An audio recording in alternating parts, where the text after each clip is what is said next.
morning and welcome to Echo Now Podcast, where we connect you to trending topics ranging from healthcare to social issues. You name it. My name is Adegoke Ayomide, and with me, Adewale David Emmanuel. all right, so we are going to talk about mindfulness and meditation in Gen Z. So, the Gen Z is often described as a distant and anxious generation, and with the constant social media presence and lack of concentration, like we find it hard to actually fully concentrate, and that is where the role of mindfulness comes in. So today we're going to be discussing how Gen Z can actually practice this mindfulness and how it can help them in their day-to-day life. So let's start with the basics. When you talk about mindfulness and meditation, what exactly are we talking about? Meditation is simply training the mind to focus on events, people, things, avoiding reflexive thoughts. Okay, we are prone to whenever we focus on a part, whenever we are thinking of a particular thing, we are prone to letting other thoughts slide in. For example, Yeah. you're thinking of how you want to pass an exam, and then there are many things that come into your Right. mind at that particular point. Okay, so it's having the ability or training yourself to keep away these reflexive thoughts and focus on what you have. All mindfulness is picking that particular thing, focusing on the here and the now, focusing on that event or that thing or whatever it is, here and now, without um, taking into consideration, not necessarily taking into consideration the emotions attached to that particular event, person, or thing you are thinking of. Okay, so when you say focusing on the here and the now and not necessarily attaching it, like not necessarily attaching the emotions to it. So would you say the emotions are mutually exclusive? I mean, it's exclusive from the here and the now. Not really. However, the event itself it's intertwined with the emotion. However, you can always separate the emotion from the event at that particular instance, because Okay. when once you are focused on the emotion, it becomes very difficult for you to actually see what is happening at that particular time, or what to see the clearer picture. Okay, so for example, you could be which example would I give now? Let's say you lose a loved one. Okay. Okay, now there are other things that follow after losing a loved one. However, because you are sad, you are just thinking of the fact that the loved one is no longer there.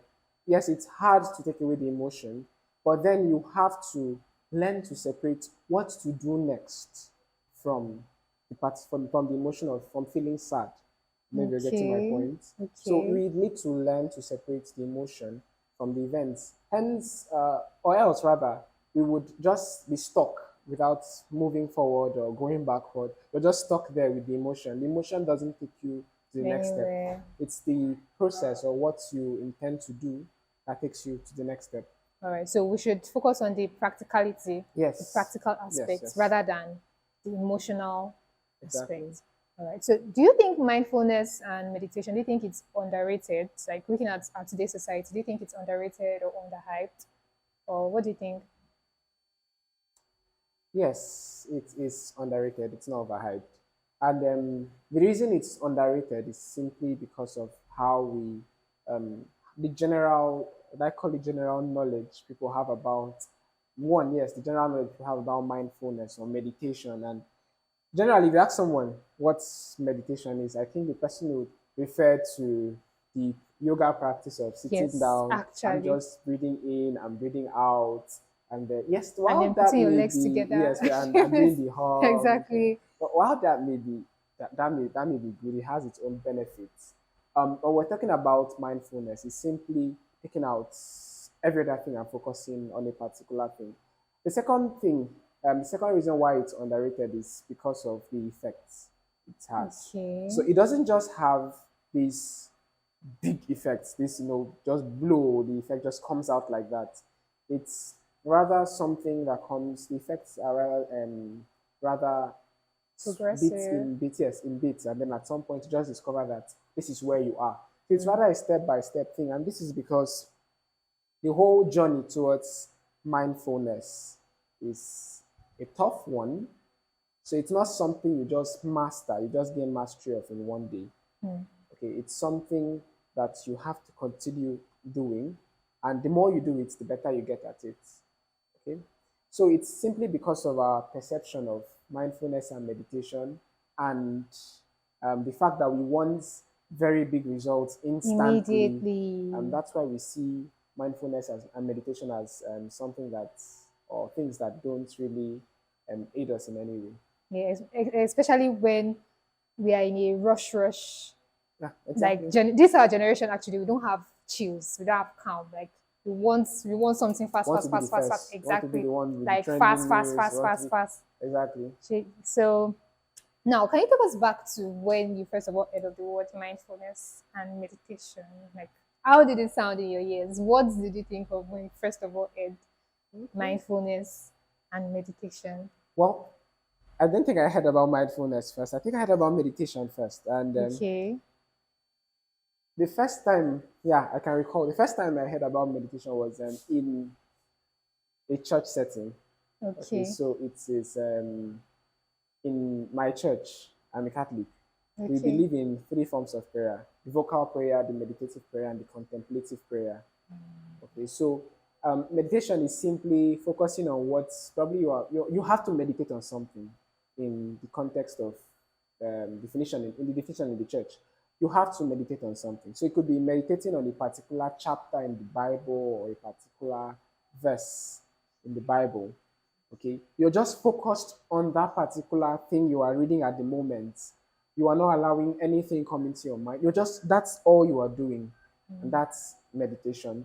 Okay, so that was the first time I heard about meditation. However, I Meditation. don't think I really understood what meditation was. I think I was quite small, so to Okay. me it wasn't really. Yeah, and my Ringing a grandmother bell. also taught me about meditation.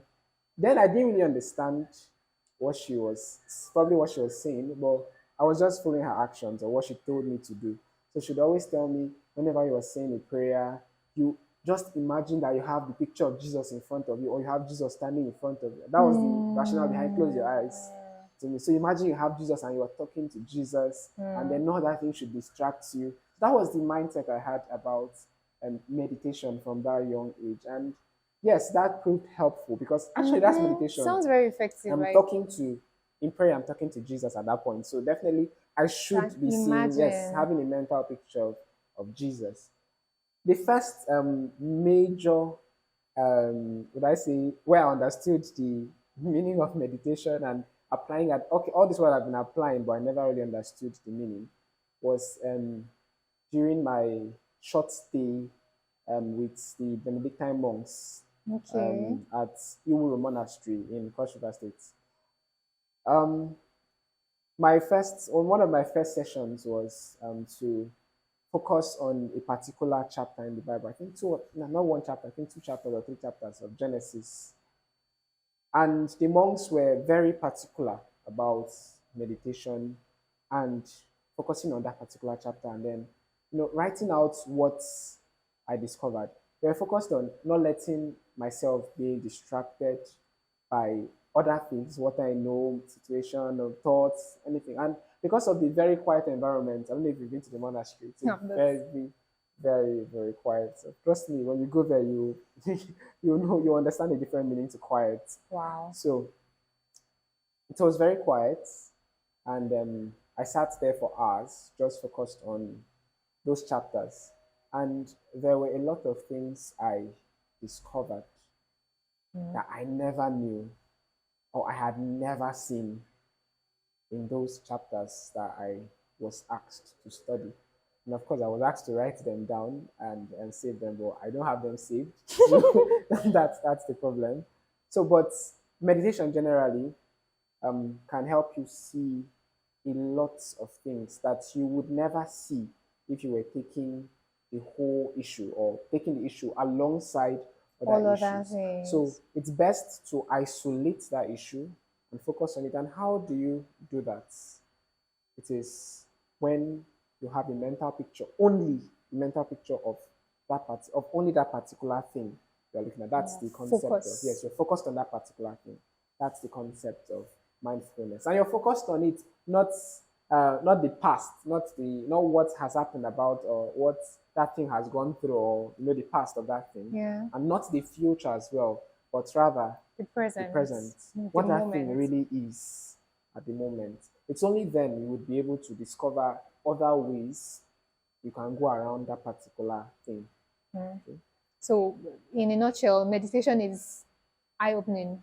Yeah, Eye very opening. eye opening. So, things that So we all have. It's more ordinarily like we have the physical eyes, and mm-hmm, then we have the an inner inner eye, eyes and the inner eye only opens when the physical eye are is closed. closed. Okay, so the inner eye can focus on just one particular thing. Words. Okay.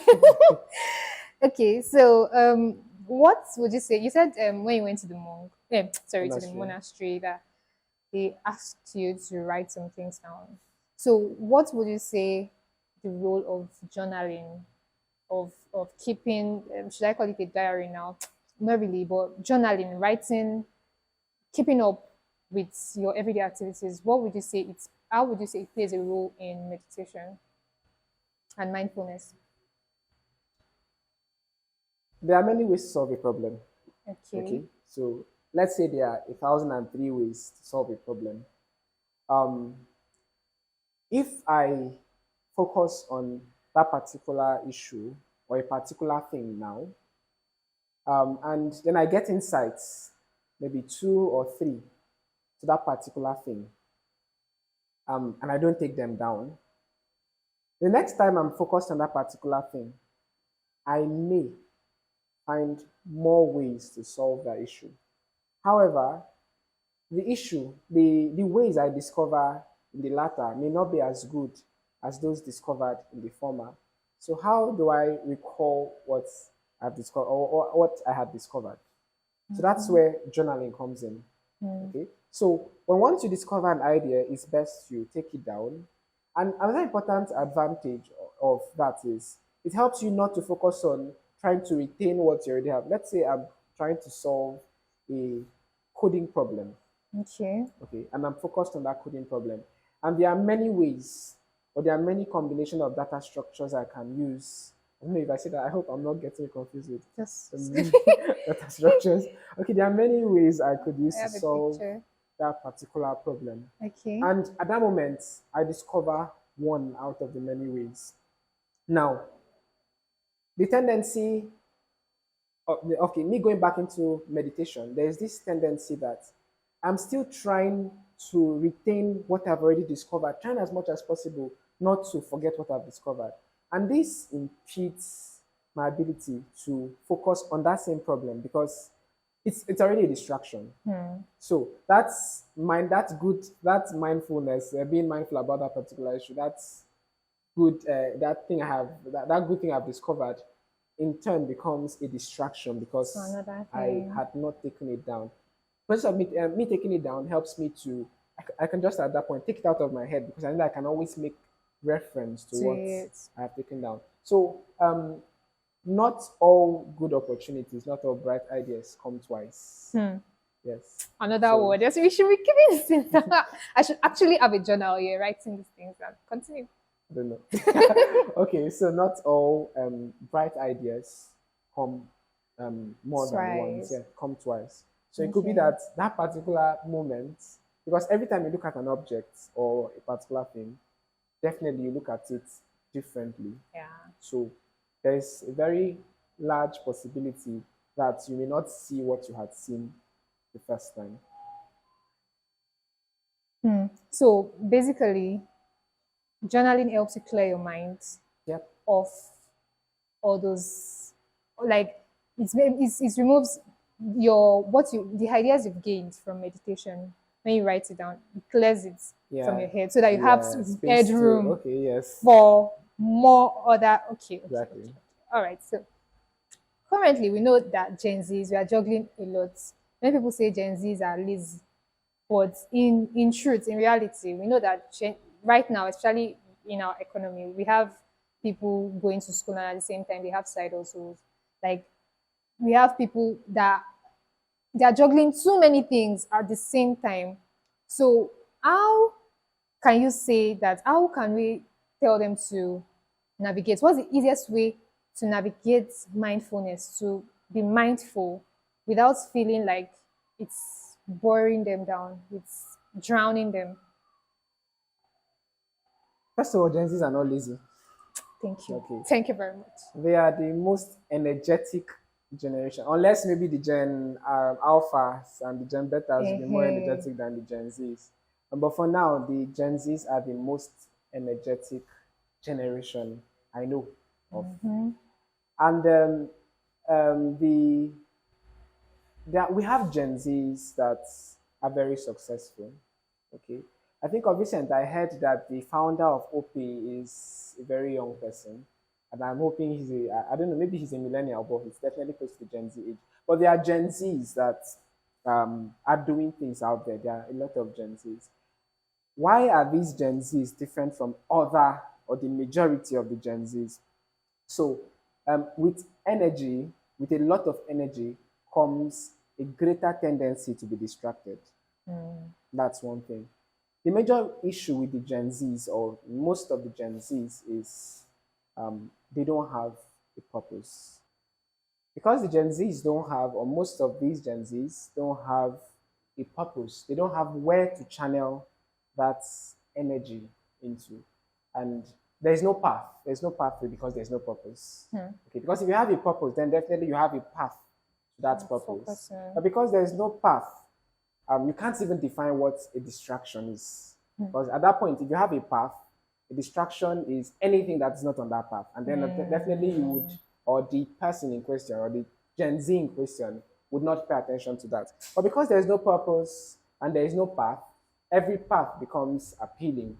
So it's now, you can use the analogy of a child who at some point doesn't understand what career is. And then he sees a lawyer with a wig and he loves and admires the lawyer's wig. And then he sees a doctor with a stethoscope, he loves Wants to and be a admires that. doctor. He sees a nurse with the, I don't Wants know to if be it's a still whether nurse. they're cow I don't So you know. see, at the end of the day, there is no choice. Everything is just, you want to do everything at the same time, but you can do nothing. I think they say jack of all trades, master Master, of no, but then none. they say artist is better than a master of none now. No, I think that statement is relative, but in this case, it applies. Yeah, I Okay, so guess. you have to define a path, and that is what most of these Gen Zs don't do. They don't define that path. And once you don't define that path, you see yourself expending energy on a lot of things that you would definitely not succeed in because you're not focused. You're just here, here, here, and here, and you are at the end of the day wasting a lot of time doing nothing. You're So talking to it me, Sha. That's is why I know you're talking to me, but continue. okay. You're speaking to So me. you Don't just cut your have corner. to. Just talk to me direct. No, I'm not talking to you. So you Continue. just have to first of all define that path. And when Okay. once you or you define it, you have a purpose first. What do I want to do in the next 5 years? What do I want to do in the next 10 years?